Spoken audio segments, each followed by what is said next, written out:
tres. Las dos principales, la enfermedad de Crohn, que es un proceso inflamatorio granulomatoso transmural crónico que puede afectar cualquier segmento del tubo digestivo. Es decir, la enfermedad de Crohn va desde la boca hasta el recto. Su lugar de predilección es el ilion y ciego. ¿Y cómo es granulomatoso? ¿Qué es lo primero que te hace confundir? Con tuberculosis. Y la colitis ulcerativa, que es el proceso inflamatorio agudo, subagudo o crónico del colon y recto, de etiología y patogenia desconocida que afecta a la mucosa en forma continua. A ver, hablando un poco, y luego vamos a ver la diferencia. La colitis ulcerativa, recto y colon sigmoides, pero de manera continua. Mientras que la enfermedad de Crohn, puede tener lesiones en la boca, lesiones en el estómago, lesiones en el intestino, todo por segmentos, bien parchado, no es todo continuo. ¿Sí? Y la colitis indeterminada, que por suerte es el 10% únicamente.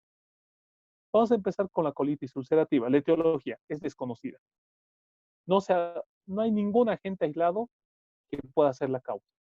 Se dice que es algo inmunitario, una reacción antígeno-anticuerpo. Hay interacciones entre factores ambientales, infecciones, comida y una predisposición congénita o inmunológica que perpetúa el daño de la mucosa. Acá tenemos cuál es la reacción de la enfermedad inflamatoria intestinal, donde afecta la flora intestinal y los factores inflamatorios, como la interleucina 12, 23, 18, el factor de necrosis tumoral alfa. ¿Sí? En sí, en resumidas cuentas, tu propio organismo, por algún agente que ha desencadenado, va a empezar a destrozar tu intestino. ¿Sí? La presentación clínica generalmente son heces con sangre, a veces diarrea. Generalmente se presenta en niños o adultos jóvenes, produciendo retardo en el crecimiento y en el desarrollo. Hay dolor abdominal que se alivia al defecar y puede presentarse como un ataque único autolimitado o una crisis fulminante. ¿Sí? Generalmente vienen en los niños o personas jóvenes sin ningún antecedente, nada, que empiezan con deposiciones con sangre o que empezó con un dolor en el flanco izquierdo. ¿Sí? Esa es su presentación. Al examen físico, por la presencia de rectorragia, puede tener palidez. Hay complicaciones oculares muy comunes, como es la conjuntivitis, la iritis, cutáneas, como es el eritema nodoso, el piodermia gangrenoso, y articulares, la artritis, espondilitis anquilosante. Hay sensibilidad o dolor a la palpación, especialmente en región de mi abdomen inferior y especialmente en flanco izquierdo. Puede haber taquicardia y hasta fiebre. Acá tenemos lo que es la uveitis clásica. Conmigo quiero que se olviden un poco de que gastrointestinal solo te duele la panza. No, y que ahí está el punto, que si te duele la panza es ahí y solo tiene que estar en el intestino. No. Muchas veces yo he tenido pacientes con colitis ulcerativa que no les dolía nada. Únicamente presentó uveitis o piodermia gangrenosa. Se piensa que es un pie diabético, etcétera, cuando el paciente y le hace laboratorios, no tiene nada, nada, nada, y al final es una colitis ulcerativa. El eritema nodoso, como se puede ver ahí. Las manifestaciones extraintestinales, la artritis, primera articulación es la artritis, sacroileitis, en la piel eritema nodoso, el pioderma gangrenoso, los ojos, conjuntivitis, iritis, en el hígado, infiltración grasa, hepatopatía crónica, pericolangitis y colangitis esclerosante. ¿Qué es esto? Quiero que siempre recuerden que cuando tienen una enfermedad autoinmune, se les puede sobreagregar otra, y esta es la colangitis esclerosante. En los riñones, pielonefritis o nefritis, y en general puede presentarse junto con amiloidosis. La evolución puede ser variable, se divide en tres. Un CUSI es su sinónimo, digamos, o su acrónimo. Una colitis ulcerativa leve, que generalmente es más de la mitad, donde hay una diarrea moderada, pocos síntomas sistémicos, y generalmente puedes encontrarte reacciones o sintomatología extracolónica. Y la moderada a severa, que es el 40%, que es un dolor intenso, es sanguinolentas, tu paciente hasta puede entrar en shock, dolor abdominal intenso y los síntomas sistémicos. Y el megacolon tóxico, que es una emergencia médica donde el paciente tiene que ingresar a quirófano de manera inmediata. El diagnóstico, ¿cómo vas ayer? Todo paciente que ustedes tengan con colitis con el sangrado rectal, aunque tenga su edad, chicos, y ustedes que son jóvenes, se le tiene que hacer. Antes se pensaba en sigmoidectomía, sigmoidoscopía y ahora es la colonoscopía. ¿Por qué? Te va a permitir ver la lesión y te va a permitir tomar biopsias y cultivo de las biopsias. En la radiografía te puede ayudar en un cuadro severo, lo que es la radiografía simple de abdomen, y el colon varitado de igual manera, zonas irregulares de la mucosa. Serología, el PAN, que es, si está elevado ya es un dato a favor de colitis ulcerativa, y generalmente le pides un examen hematológico, un hemograma completo, electrolitos, pruebas de función hepática, ferritina, CA, bacteriología y parasitología. Esa es la imagen endoscópica de la colitis. Una mucosa nodular, irregular, continua. Es toda la mucosa que está alterada, friable, sangrante y disminuye el lumen intestinal. Ahí de nuevo. Estas son las imágenes endoscópicas de una colitis. Lesiones ulcerativas serpentiginosas con áreas cubiertas de fibrina, con los pseudopólipos, como se puede ver en la imagen central. La mucosa muy friable, fácilmente sangrante al roce instrumental. Para ver qué tan grave es, tenemos lo que es el índice de actividad de Trulop-Witz, donde van a medir el número de posiciones, la sangre en las heces, la temperatura axilar, la frecuencia cardíaca, la hemoglobina y el BES. Y por cada puntaje, por cada punto le dan de 1 a 3 puntos, dependiendo si es leve, moderada o grave. Y lo van a clasificar. Inactiva 6 puntos, leve de 7 a 10 puntos, moderada de 11 a 14 puntos y grave más de 14 puntos. Generalmente las graves se les puede llegar hasta hacer una colectomía total. El tratamiento. Primero, soporte emocional. Tu paciente, lo primero que piensa es que tiene cáncer. Es lo primero que va a pensar. Soporte nutricional. Tiene que darle aproximadamente 35 kilocalorías, kilogramo peso día de un paciente. Tienes que mejorar mucho sus proteínas totales, en especial lo que es la albúmina. Antidiarreico, le puedes dar opiáceos, anticolinérgicos y lo principal, la sulfasalacina y los corticoides. ¿Sí? Esos son los dos medicamentos de uso rutinario en estos pacientes. Luego tenemos, cuando ya son unas colitis graves, los inmunosupresores como el 6-mercaptopurina y antibióticos a todos. ¿Cuál de elección? El metronidazol y la rifaximin, que son los antibióticos de acción endoluminal. También se le puede dar los anticuerpos monoclonales en pacientes que no funcione este tratamiento de la sulfasalacina y el corticoide, se le da lo que es el infliximab. Pero eso es durante una internación en las colitis severas refractarias. Acá tenemos el tratamiento. Los 5 asas o las sulfasalacinas le das 1 gramo por 3 días, luego 2 gramos por 3 días y lo subes a 3 gramos por día y lo mantienes indefinidamente. Si tu paciente vuelve a tener deposiciones con sangre, le puedes dar hasta 4 gramos por día y lo acompañas con ácido fólico. Generalmente estos vienen de tabletas de 500 o de 1 gramo, tanto vía oral como supositorio. ¿Sí? Tenemos ahí la mesalacina y los efectos colaterales, el malestar abdominal, las erupciones cutáneas y puede haber supresión de médula ósea. Las complicaciones de estas es agudas el megacolon tóxico. Es una emergencia. Cuando tengas un paciente con antecedentes de colitis que venga con el abdomen distendido, reacción peritoneal importante, es un megacolon tóxico y ese es un paciente que va a terminar en colectomía total. Crónicas, tienes que hacerle control para evitar el cáncer de colon y estenosis colónica. Y extracolónicas, enfermedades hepáticas, artritis, afección ocular y alteraciones dermatológicas. Acá tenemos un pequeño flujograma donde vemos, tiene sospecha de enfermedad inflamatoria intestinal, diarrea prolongada, dolor abdominal no agudo, rectorragia y síntomas generales, astenia, anorexia, adelgazamiento. Gravedad. Si es muy grave, lo tienes que derivar ya nomás a un centro hospitalario de referencia. Si no, le pides para iniciar analítica elemental, hemograma, Boone crea electrolitos, le pides una colonoscopia más biopsia y hasta le puedes pedir un tránsito intestinal y marcadores serológicos. Si con la colonoscopia te llegas al diagnóstico, le puedes dar el tratamiento siempre empezando con mesalazina, metronidazol y al final corticoides, como es la prednisona, 30 a 40 miligramos día, 1 a 2 semanas. Pero si no llegas al diagnóstico, sí o sí lo mandas a un centro hospitalario, porque muchas veces una colitis ulcerativa es una mucosa normal que tiene episodios que exacerban, presentas deposiciones con sangre. Entonces ahí hay que hacerle análisis diferente.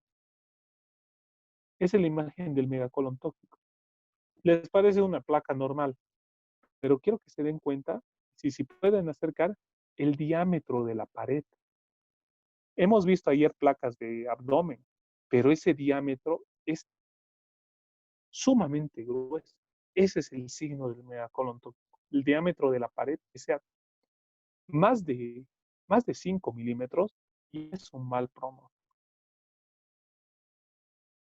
Ahí tenemos el colon totalmente destrozado en un paciente que ha tenido se le ha tenido que hacer una colectomía total.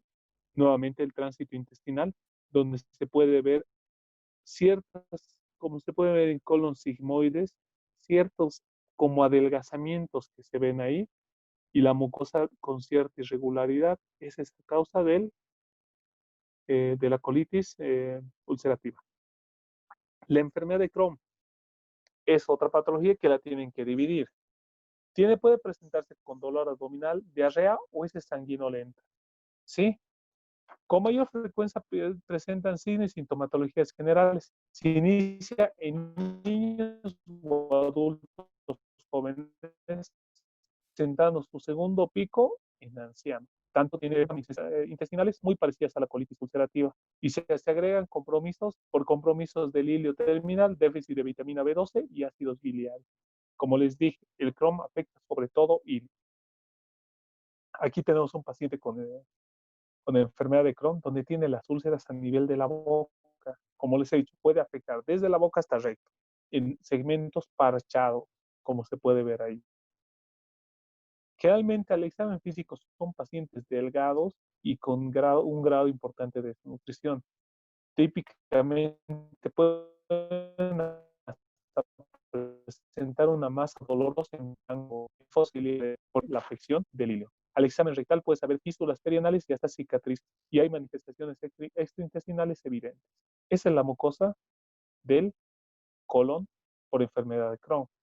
Como se puede ver, no es como la otra, que toda la mucosa estaba hecha bolsa. Estas son segmentos. Como se puede ver al fondo, la mucosa está normal. ¿Qué quiere decir? Segmentos sanos o segmentos afectados. Nuevamente aquí tenemos la biopsia de un paciente con enfermedad de Crohn y se ve el aspecto granulomatoso muy parecido a la tuberculosis. Hasta te hace pensar en TB. Pero si tú no haces un diagnóstico correcto y le das tratamiento para TB o un Crohn, lo llevas a la tumba. Lo llevas a la tumba. El diagnóstico, como les he dicho, puede comprometer cualquier parte del tubo digestivo.